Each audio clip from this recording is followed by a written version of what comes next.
Only hunger kept the wolf pack together. As soon as they had reached a place with plenty of food, the pack broke up into smaller parts. The white she-wolf at first led half the pack east, but day by day wolves were leaving. 2 by 2 they left, male and female, until only 4 remained. There was the she-wolf and 3 male followers, a strong 3-year-old, a young wolf, and old One-Eye. The 4 wolves were always fighting among themselves, growling and biting at ears and shoulders, especially when one ran in front of another, who felt himself to be the leader.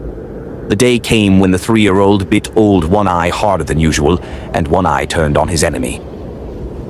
The battle began fairly, but it didn't end fairly. The 3rd wolf, the young one, joined the fight on One-Eye's side, and together their fangs tore the 3-year-old to bloody pieces. Afterwards, the young one sat down to lick his wounds, but old One-Eye was clever and experienced. He had lived many years through the hunger of many winters in the wild. He immediately attacked the young wolf and tore his throat out. The young one tried to get on, but coughed and fell in the snow. The fight was over. Red Blood told the terrible story of it on the whiteness of the snow. What of the she-wolf? She was the cause of it all. She sat and watched the fight, yawning, glad of the rest after days of running. She was even pleased. This was her day. This was all for her, and the law of love in the wild is more fierce than even the law of meat. The days passed as she and old One-Eye ran together, hunted together, ate together. They spent some time near where some Indians were living, and together they stole meat from the Indians' traps.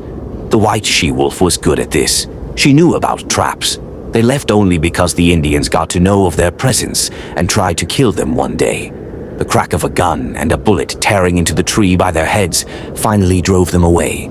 The time came when the white she-wolf became heavy and restless and began to search for a safe place to stop, for an end to their long journey. Soon she found an unused cave in the side of a hill. The mouth of the cave was low and looked out across a stream, but inside the cave opened up and there was plenty of room. She explored the cave carefully and was satisfied. She chose a place in the center of the cave, walked several times in a circle round it, and then she lay down. She curled her body and dropped her head onto her legs, with her eyes towards the entrance of the cave. Old One-Eye was puzzled by her behavior and tried to make her get up, but she only growled at him.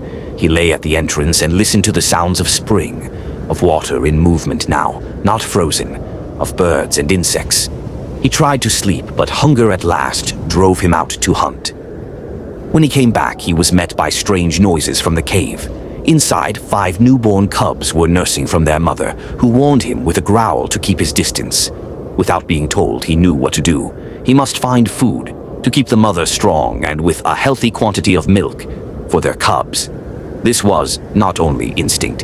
He was old and had been a father many times before. He went out again in search of meat.